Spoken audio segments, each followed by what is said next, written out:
this way, folks, and win a baby doll. Everybody plays, everybody wins. Keep your eye on the arrow, folks. Round and round it goes, and where it stops, nobody knows. Hurry, hurry, hurry, hurry. Everybody plays.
Hi, welcome to Ward 13 with Jon Hopwood.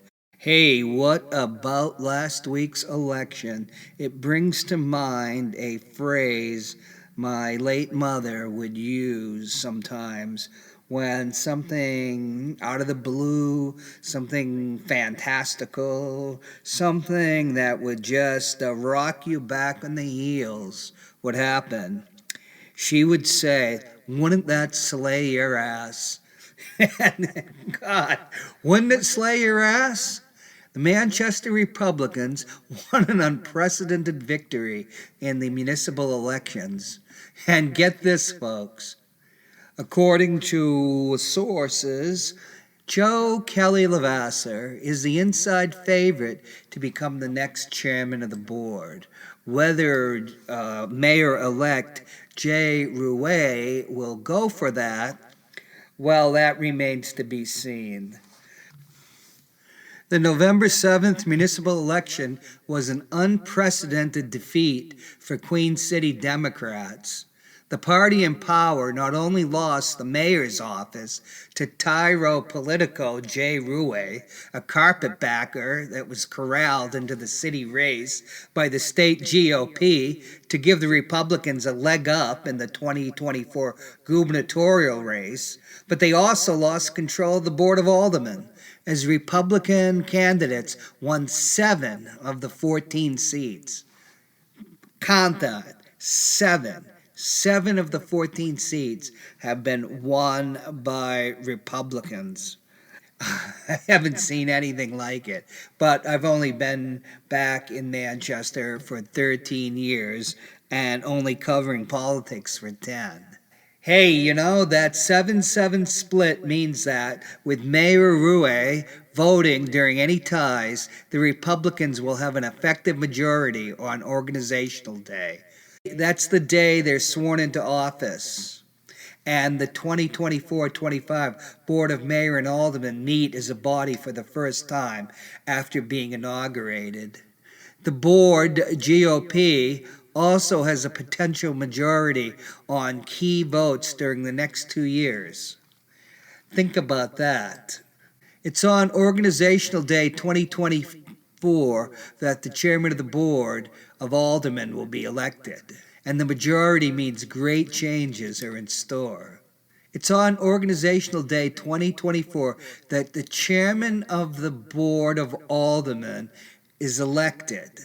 Now, the Board of Aldermen is part of the Board of Mayor and Aldermen.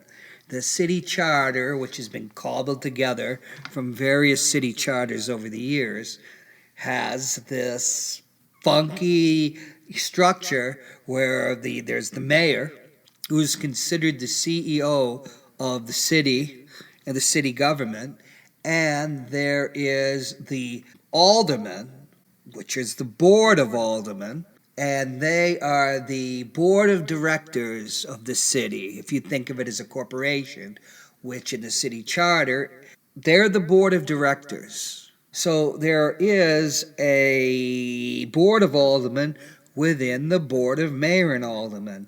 Now, during the meeting, the mayor is the chairman when the board of mayor and aldermen meets. But there's also a chairman of the board of aldermen.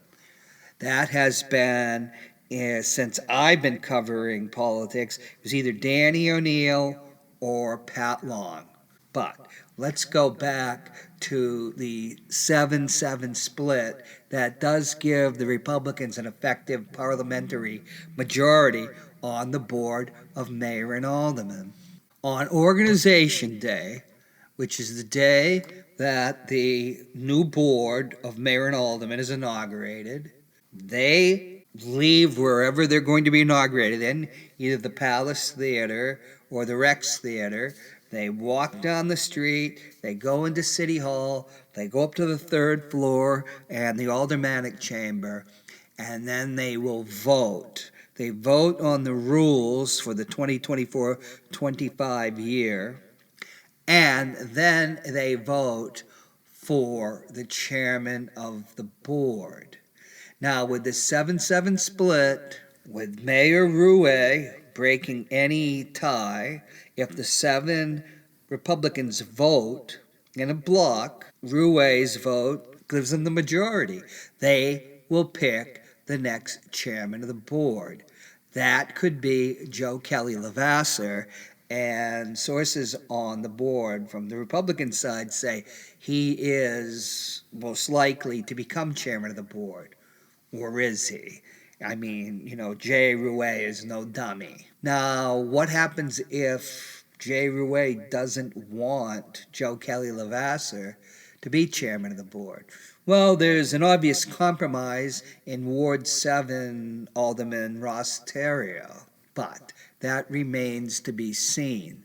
What isn't in doubt is that with this effective majority, should the aldermanic Republicans vote with discipline, it means that Mayor Rouet is going to affect dramatic change in the Queen City. Democrats on the board, who have been in power for a generation, most of them are going to be stripped of power and put in the minority position, as the Republican aldermen are appointed to take charge of committees. Now, the thing is, the mayor appoints the head of committees, but the chairman of the board, I'm sure it's going to be a he, because I don't think Chrissy Cantor, who was reelected alderman in Ward 6, is going to be elected chairman of the board. She just doesn't have the time behind her, or the experience. The thing is, the chairman of the board, he will pick the chairs of the special committees, and I think he also does subcommittees. And as the mayor picks the chairs of committees and the members, so the chairman of the board picks the chairs and the members of any special committees. Seeing how that Joyce Craig was rather ruthless towards Republicans Joe Levasseur and his erstwhile sidekick Keith Hirschman, the former alderman from Ward 11, when it came to assigning committee seats when she was mayor, Payback may very well be uppermost in JKL's mind. And make no doubt about it, even if Levasseur is not going to be chairman of the board, he will still have a great deal of influence on that board because of the great deal of influence he has with the new Republican aldermen and his relationships with the Democratic aldermen. Now, Joe was not an enthusiastic supporter of Jay Rouet for mayor, but yet, politics makes strange bedfellows, and Mayor Rouet is going to need Levasseur. So, folks, what does this all mean for the future? Well, I predict that Mayor Joyce Craig's substance abuse and homeless programs will be discontinued by Jay Rouet and the aldermen. It was an unprecedented victory for Manchester Republicans, but it also was an unprecedented disaster for city Democrats. And Joyce Craig's future, her political future, it took a severe hit last week. With the help of the New Hampshire Republican Party and the generosity of both in-state and out-of-state campaign donors, the city GOP not only put Jay Rouet, who has only lived in Manchester for 2 years, they not only put him into the mayor's office, but the Republicans have effective control over the government of Manchester for the next 2 years, which will be during both the gubernatorial and elections for other state offices, including executive councilor, state senate, and the state House of Representatives, and for not just the presidential primary, but for the presidential election in November of 2024. It's my feeling that one of the first issues that the Republican majority is going to tackle is to dismantle outgoing Mayor Joyce Craig's substance abuse and homelessness programs.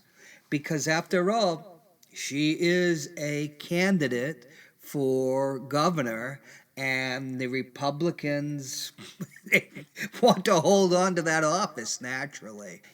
Joyce's initiatives on the homeless, they're going to be overhauled at best, or they're simply going to be unceremoniously thrown into the garbage can.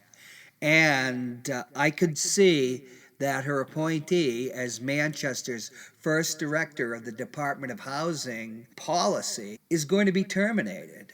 Also, the Beach Street Low Entry Engagement Center likely is going to lose its contract in January as the Board of Aldermen replace the current guest policy based on a certain, let's call it woke, we used to call it bleeding heart, approach to dealing with the substance abusers that seem to be the drivers of homelessness. That's going to be replaced with a tough love paradigm. In an article I wrote the day after the election, I predicted that City Solicitor Emily Rice would be replaced too, because the Board of Aldermen under Joe Kelly Levasseur, who will flex his muscles. And let's face it, Jay Rouet has never been in any office at all. He's not inexperienced in management, but he is inexperienced in politics, which will give Levasseur power on the board. When Joe's going to flex his muscles, Jay Rouet is going to feel it. Now, Levasseur's mad at Emily Rice because she came up with what, in his opinion, in my opinion, is a cockamamie opinion that a new amendment to the Constitution, which is just broad language about privacy, prevents aldermen from, accessing information about the quote unquote guests at the low entry engagement center on Beach Street. But Emily Rice, even though she's a Democratic appointee by Gene Sheen, she was the U.S. Attorney for the District of New Hampshire, and Ted Gatzis brought her in during the scandal in the city solicitor's office during his last term of office. So she still has some weight, some gravitas, unlike other people that had been in the office before her. So if she plays ball with Jay Rouet, I'm sure that she'd probably stay on. And believe me, the mayor wants as much power as he or she can accrue. It's just like between Congress and the president. The mayor might have to play ball with the alderman, but the mayor wants to be the strong man in the relationship. So if you have a city solicitor who is going to serve effectively as his counselor, as his consigliere, and who tells the alderman to go, expletive delete themselves, well, Jay Rouet might find that to be a good thing for him, to strengthen himself and as he establishes himself as mayor. Because Joyce Craig, during her first term in mayor, had a hellish time. I mean, Danny O'Neill, as chairman of the board, and the alderman gave her a real tough time because, hey, it's just natural. They want to exert their power. And after so many years under Ted Gatzis, they took their shot. It took her one term and into her second term to really, establish herself and her power. So, I thought Emily Rice might be heading toward the ash can too, but she probably will stay on. But what is the Republicans' 2024 agenda? The state, the grand old party, and the city GOP, they're just not going to sit on their hands with their thumbs up their backsides while the presidential primary and the national and state and gubernatorial elections are being held in 2024. They are going to exercise power here in New Hampshire. That is the reason Jay Rouet was groomed by top Republicans like Sununu and Kelly Ayotte and Frank Ginta to run for mayor of Manchester. I mean, this guy is a political novice who has never been elected to any office.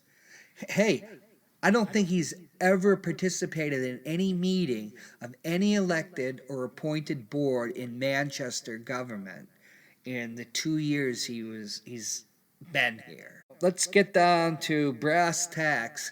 The two most obvious Republican frontrunners for mayor for 2023 were Rich Girard and Victoria Sullivan. Both of them are kind of out there. They rub people the wrong way. They are not in the mainstream.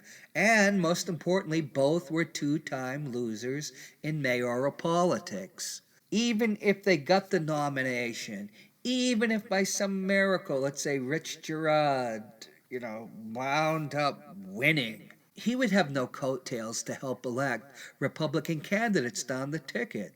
So the state GOP, the New Hampshire Republican Party, was not going to take any chances. I mean, it wasn't going to be Girard. Girard couldn't even defeat Victoria Sullivan. And a third race by Sullivan, you're really...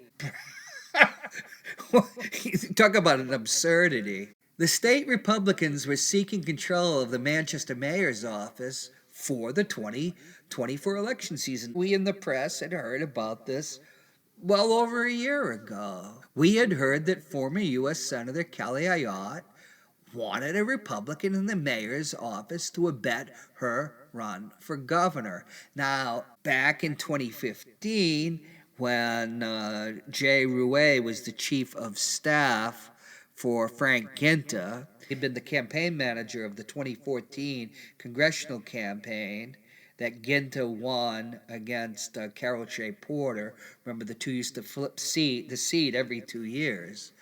Well, even though Kelly Ayotte called for Frank Ginta to resign because of the scandal over, campaign funds, $350,000 that his parents gave to his campaign that he claims was actually his money. Let's not go into it, but the Federal Election Committee, went after him for it. Kelly Ayotte was angry at him and called for his resignation. Well, that was 8 years ago. Politicians are politicians. As I said, politicians make strange bedfellows. Kelly Ayotte was the subject of vituperative postings on Facebook by Joe Kelly Lavasser, who said, I'll post more in the future. And then it was before I could get a screenshot, all the stuff was taken down. And then a day or two later, Joe Lavasser is touring Manchester with Kelly Ayotte. That's the way politics is. So Ayotte was one of the people we heard that brought in Jay Rouet to run for mayor because, frankly, it was a good guess. They thought this guy would have a good chance of getting elected. And he did. And from what has happened over the past year, we could see that Governor Chris Sununu likely was one of the people that also was grooming Jay Rouet for the mayor's seat here in Manchester. What's fascinating when we think about the relationship of Chris Sununu to Manchester, New Hampshire, is how the political grapevine, informed us that in the early days, during Sununu's first term and Joyce Craig's first term, which coincided for a year, Sununu and her used to talk frequently, and then it all stopped. It's supposed to have been in order to alleviate Manchester having to take on and shoulder the lion's share of the drug and homelessness problems. Sununu just effectively wrecked it. He wrecked the hub and spoke system, which was supposed to take the pressure off of Manchester. And then I guess he's pushed something, a doorway system. He became rather hostile towards Joyce Craig and the city of Manchester, in my opinion. But then again, he was always, in my opinion, hostile to the city of Manchester. When Ted Gatsas was running for the Republican gubernatorial nomination in 2016, Sununu was merciless, attacking him on the drug and homeless issues and crime. So Sununu, in my opinion, the calculus of Sununu was to cripple Manchester, and then you have a campaign issue that benefits the Republicans. And indeed, what was the number one issue in this campaign? It was homelessness, and homelessness as driven by substance abusers and crime. Crime and taxes are always, in my experience, knocking on tens of thousands of doors. Crime and taxes, that's what people care about. But homelessness now became the major issue, and the drug addicts, and how to take care of them, as one issue feeds into the other. When I say that Chris Sununu seemingly groomed Jay Rouet, just consider this. When Jay Rouet in February announced that he was running for mayor of Manchester, in less than 24 hours, Governor Chris Sununu endorsed him. So that was already on the plate. It just didn't come to Chris, like when he was shaving the next morning. No, this was planned. And it's rather, it's one of those Faust bargains. Faust being the person that sold his soul to the devil for something more, I think, than just political power. But Chris Sununu set out to, wreck the city of Manchester for political gain, and he succeeded, didn't he? Because the state has not helped Manchester as it should have, and the governor of New Hampshire did not help Manchester as he should have. His calculus was not to alleviate the pain and suffering in New Hampshire, but to benefit the Republican Party and benefit himself. Because remember, until several months ago, here's a guy that was going to run as a favorite son as president to try to get himself maybe a vice president or, some cabinet position or something before that all fell to dust.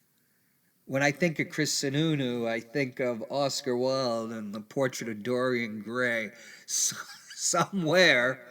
And maybe it'll go on display, in 2025 when they finally put the official portrait up in the halls in the state capitol up in Concord. Somewhere there's a picture of Chris Sununu that shows all this moral corruption. I think that what he's did, hey, it's politics, but some politicians are better than others. I'll leave it up to you to judge him. Getting back to what is going to happen on Jay Rouet's Republican-dominated board, we have to think about Levasseur, and that Levasseur is going to lead the attack on Joyce Craig's legacy, because that's going to benefit the Republican Party in the state elections. And it's also going to let Joe be Joe and get payback on Joyce Craig, who, frankly, he seems to hate. Once again, that's just my opinion. Joe seems to hate everybody now and then. Hate might be the wrong word for somebody like Levasseur. I remember many years ago that Joe and I were sometime allies because we were both fierce critics of then Mayor Ted Gatsas. But then Joe decided to throw in with Gatsas when I wrote that petition for the late Bill Cashin, who had been alderman for 32 years and chairman of the board for many of those years, and whose portrait adorns the aldermanic chamber. I had written a petition for Bill asking for the board to investigate Gatsas over the cover-up of the West High rape during the 2015 election. And then Levasseur came out as his great champion. Such is politics. I remember I made a comment to Kathy Sullivan, the former chairman of the New Hampshire Democratic Party, and I told her that Joe had turned on me, and she just laughed, and she says, "Just wait 2 years. That's the Levasseur cycle. He loves you, then he hates you, then he loves you again." But Joe and I have no love for each other after these 5 years since that. Joe Levasseur also has no love for Joyce Craig, it seems. Yeah, Levasseur is going to lead the attack on Craig's legacy. As I've said before, while the mayor chairs the board of mayor and aldermen, is the chairman of them when they meet. The board of aldermen, the group of 14 aldermen that the city charter acknowledges as existing as an entity inside the BMA, has its own chair, the chairman of the board, who sets the meeting agenda along with the mayor and selects special committee chairs and their members. And that might be the post that Joe Kelly Levasseur is elected to come January. Just remember this: Joe Kelly Levasseur led the attack on soon-to-be ex-mayor Joyce Craig and her substance abuse control and homeless policies. And he was quite angry at times and quite vituperative about it. His campaign against Craig's policies, in my opinion, made him the most powerful politician in Manchester after Mayor Craig herself. In a sense, Levasseur could be seen as having played a kingmaker role in the recent aldermanic races by making Craig's policy on homelessness and substance abusers the major issues in the 2023 municipal election. And when the voters weighed in, the result was a stunner. It was an unprecedented setback for Manchester Democrats. It was also a terrific setback for Joyce Craig and her hope to be the next governor of New Hampshire. Let's get back to the board, what this Republican board likely is going to do. Backed by Mayor Jay Rouet and the other Republicans on the board, Levasseur is sure to lead an assault on Joyce Craig's policies, and particularly the centerpiece of Craig's program, the new Department of Housing Stability. So, are we going to see the end of the Housing Stability Department? Like I said, Joe Kelly Levasseur led the attack on the program that Joyce Craig made the centerpiece of her last term in office, the Housing Stability Department. While the Department of Housing Stability might not be terminated, its scope will probably be limited. The contract for the Beach Street Center, in all probability, will not be renewed. And I believe Director of Housing Stability, Adrienne Boulogne, likely will be fired by Mayor Jay Rouet. And that firing will be backed up by the board. It takes 10 votes to remove a department head, just like it takes 10 votes to terminate a department. They got 9 votes, if not 10 already, to terminate her. There has been a lot of bad blood between not just Levasseur, but other aldermen and Director of Housing Stability, Adrienne Boulogne. It's interesting to remember that during Joyce Craig's first term as mayor, she and the Democratic-dominated board closed the engagement center that was created during the Gatzis years. It was closed in 2017 because it failed. Fair or unfair, something had to be done. It's widely seen by both Republicans and many Democrats that Craig poured a great deal of political capital into the interconnected substance abuse and homelessness issues to position herself for her 2024 gubernatorial run. Like I've said, when the last Manchester mayor ran for governor back in 2016, the handling of crime and a drug abuse pandemic were the major issues that Chris Sununu used to wreck Ted Gatsis's gubernatorial hopes. Those same issues will be used by Republican Kelly Ayotte and her Manchester Republican allies to attack Joyce Craig, who is running for governor. According to cynics and certain insiders, Mayor Craig apparently was worried about attacks over her handling of the axis of substance abuse, homeless crime by her potential political rivals. You know, why wouldn't she be? Ted Gatsis, her predecessor, went through the same thing and got defeated when he ran for governor.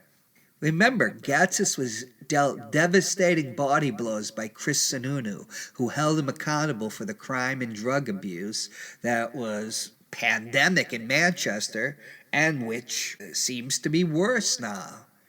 It was a winning strategy for Sununu, and it would be a winning strategy for Kelly Ayotte. And don't think that Joyce Craig's rival for the Democratic gubernatorial nomination isn't going to get some mileage out of it, too. In the calculus of her critics, Mayor Craig attempted to inoculate herself from such attacks by showing herself to be a hands-on administrator who tackled the problems head-on. And she did. You can't blame her for tackling the problem in the way she saw fit. She went down to Harvard for a multiple day program where they laid out the latest program for attacking the situation of homelessness and, of course, substance abuse, which they feed into each other. She's just not doing this for purely political means. She's doing this, of course, she is a politician, but she's doing that to try to address this issue.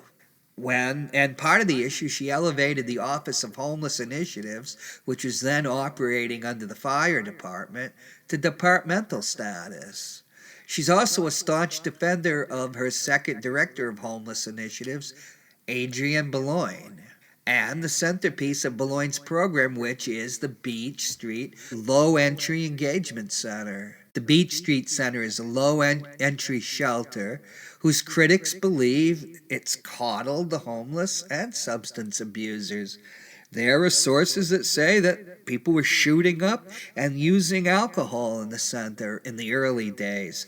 And a friend of mine who's woke, I was talking to her about this, and she said she had an acquaintance who was faced with homelessness, and when she breached the Beach Street shelter to her, she said, "No, that place is dangerous." So this is the reputation the Beach Street shelter has on the streets, that the people there have used drugs and alcohol, and it's dangerous. Ironically, it was the controversies over Mayor Craig's homelessness and substance abuse programs and policies that likely doomed her hand-picked successor, Kevin Kavanaugh, and other Democratic aldermanic candidates to defeat.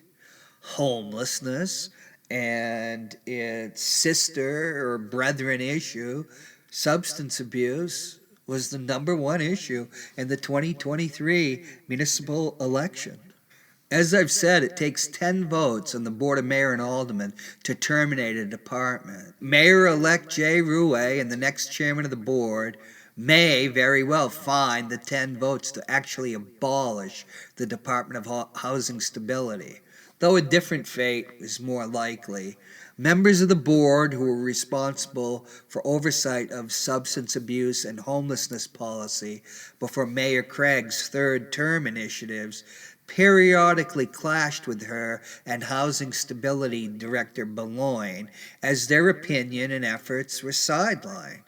Boulogne would not share information with the subcommittee that originally had been tasked with overseeing drug abuse policies, before a new subcommittee, more friendly towards Mayor Craig's agenda, was created. However, nobody on that board has battled Craig and Boulogne so vociferously as did Joe Kelly Levasseur, who could be seen as the Republican Alderman Kingmaker and likely chairman of the board.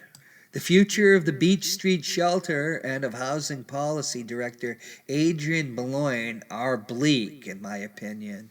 It is unlikely that the city's contract with the Beach Street Shelter will be renewed now that the Republicans have an effective majority on the board.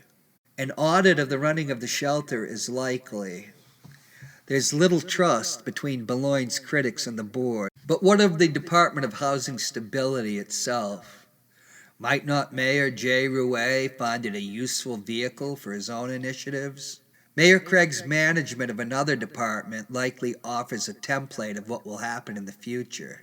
As I've said, the city charter requires a supermajority, 10 of the 14 votes of the Board of Mayor and Aldermen, to abolish a city department.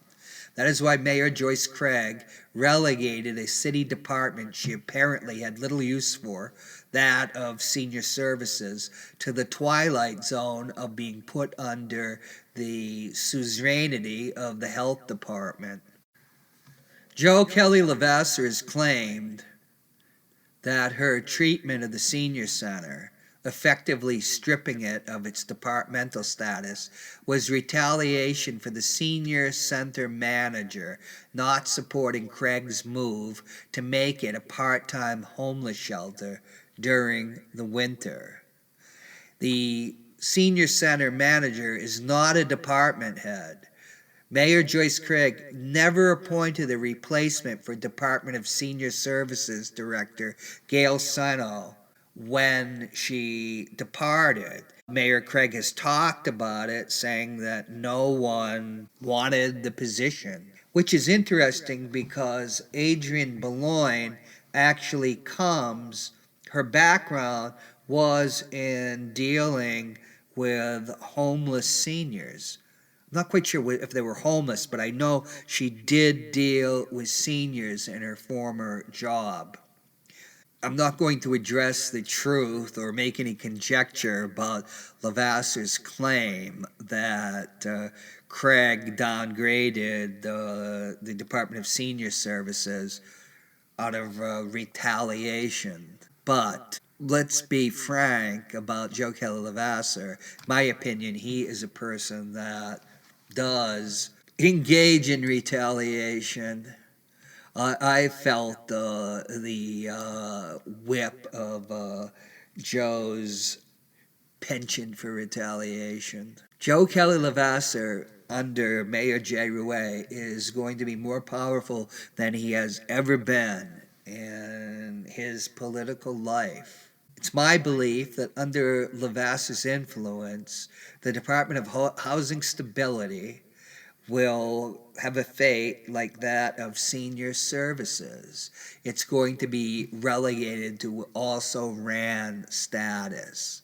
It likely will just be a department in name only, likely put under the health department. That doesn't require 10 votes. Now, it's probably going to be put under the health department because the fire department, which under Mayor Craig had, and I believe under Mayor Gatzis too, had the portfolio for handling the homeless. Well, the fire department has never been a favorite of Joe Kelly Levasseur or the Republican Party. So it seems more likely that homeless policy will be put under the health department or possibly some other department. Under the new Republican regime in the Queen City, the chief of police, rather than the fire chief, likely will go back to being the director of public safety. Or the director of public safety will become an office held by somebody that's neither the chief of police or the fire chief. We'll soon find out. I'd like to go back and address the issue, my contention, that Jay Rouet was groomed by top Republicans to become the mayor of Manchester, New Hampshire. Specifically, I wonder about how Jay Rouet became a National Guard officer despite 2 drunk driving arrests. The question pops into my mind, did Governor Chris Sununu intervene to get him his commission? On January 24, 2023, a Jay Rouet op-ed piece was published in the New Hampshire Union Leader where he admitted that he had been arrested twice for driving under the influence, and he claimed that his second DUI arrest led him to join Alcoholics Anonymous and change his behavior for what a reasonable person would describe as alcoholism. Like many recovering alcoholics, Rouet is proud of his recovery, and he links it to his engagement in public service. What I found odd about Rouet's confession is that the op-ed culminates, this confession, this mea culpa. It culminates with his joining the National Guard in 2020 when he was 35 years old. Now, that's an advanced age for someone joining the military for the first time. That, in fact, is the cutoff for the National Guard to become an officer. I think it's actually the cutoff age for joining the National Guard itself, let alone being an officer.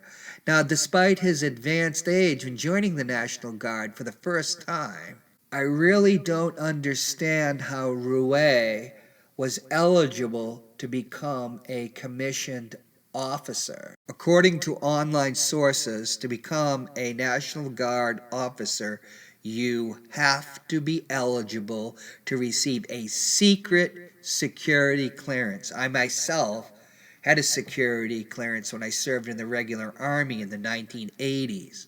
I can't understand how someone with 2 drunk driving arrests could be commissioned as an officer, let alone gain a security clearance. Someone with a felony DUI conviction cannot join the military, but those with a misdemeanor DUI can request an enlistment waiver. According to information from the Cornell Law School, in processing conduct waiver requests, the military services will require information about the who, what, when, where, and why of the offense in question, and letters of recommendation from responsible community leaders, such as school officials, clergy, and law enforcement officials, attesting to the applicant's character or suitability for enlistment. Now, Jay Rouet has the political connections, apparently, to get himself a waiver to join the National Guard despite his 2 DUIs. I don't understand how he can become an officer with the 2 DUIs, because I don't understand how with 2 DUIs you can get a secret clearance. Yeah, it just wasn't possible when I was in the Army. Now, as I've pointed out, Governor Sununu endorsed Jay Rouet within 24 hours of his officially launching his campaign in February 2023. That endorsement effectively eliminated any other Republican, such as Rich Girard and Victoria Sullivan, from throwing their hats into the race. The question is, in light of the odd situation of a man arrested twice for drunk driving, did Governor Sununu help Jay Rouet get his officer's commission in the New Hampshire National Guard? The New Hampshire State National Guard is under the dual control of the state adjutant general and the governor. The adjutant general is appointed by the state governor in 49 states, as well as in the state of New Hampshire. In 2018, Sununu appointed Brigadier General David J. Michaelides as the 26th Adjutant General of the state of New Hampshire. The post carries the rank of Major General, so now he's Major General Michaelides. Now, Major General Michaelides and Sununu control the National Guard. But how can you not wonder if Rouet's joining the New Hampshire National Guard and becoming an officer was part of the grooming process for repositioning the former congressional staffer for Frank Ginta for a future career in elective politics? Was he abetted in this process by Governor Sununu? Without Governor Sununu, he's not going to become an officer in the National Guard. What is really strange is how this issue was not raised by any of the media. It wasn't even raised by Kevin Kavanaugh, who really did not run a first-rate campaign. Let's leave it there for now. Thank you.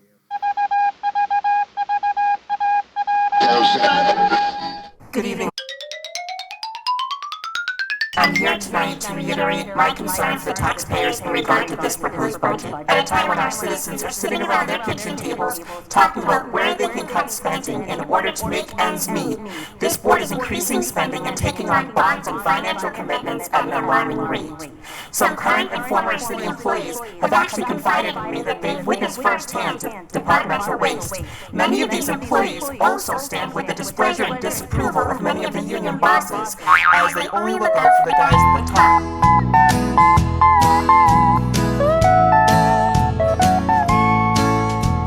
Well, last night the missus drove the pickup all the way downtown. And on TV I saw her fussing and pouting like a dad-burned clown.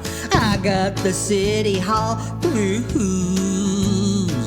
I got the City Hall blues. Lord, I got 'em. I got the City Hall blues.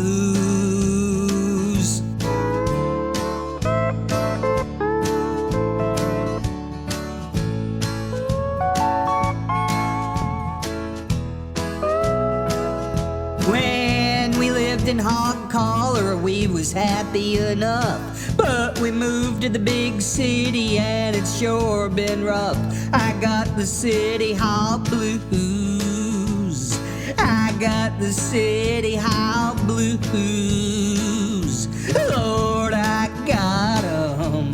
I got the City Hall blues.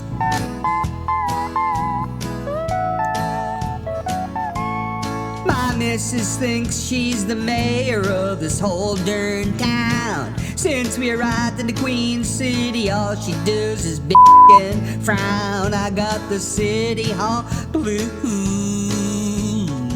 I got the City Hall blues. Lord, I got 'em.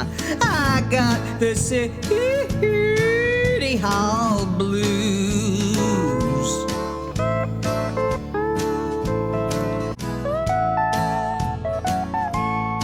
Well, I'd like to step right back to our old truck farm. The missus should be milking cows in our old red barn. Instead of off aldermen with their bull and blarney, I got the City Hall blues. I got the City Hall blues. Lord, I got 'em. I got the City Hall blues.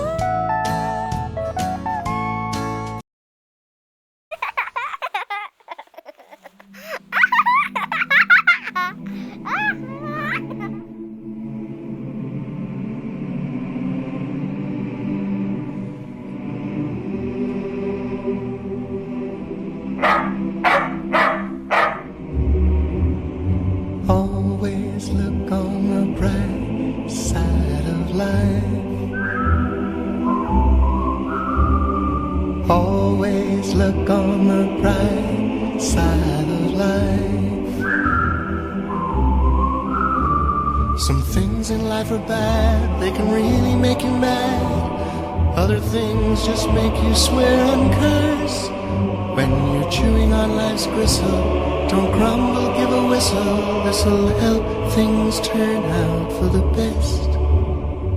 Always look on the bright side of life. Always look on the right side of life. If life seems jolly rotten, there's something you've forgotten, and that's to laugh and smile and dance and sing. When you're feeling in the dumps, don't be silly chumps. Just purse your lips and whistle, that's the thing. So always look on the bright side of death. Just before you draw your terminal breath.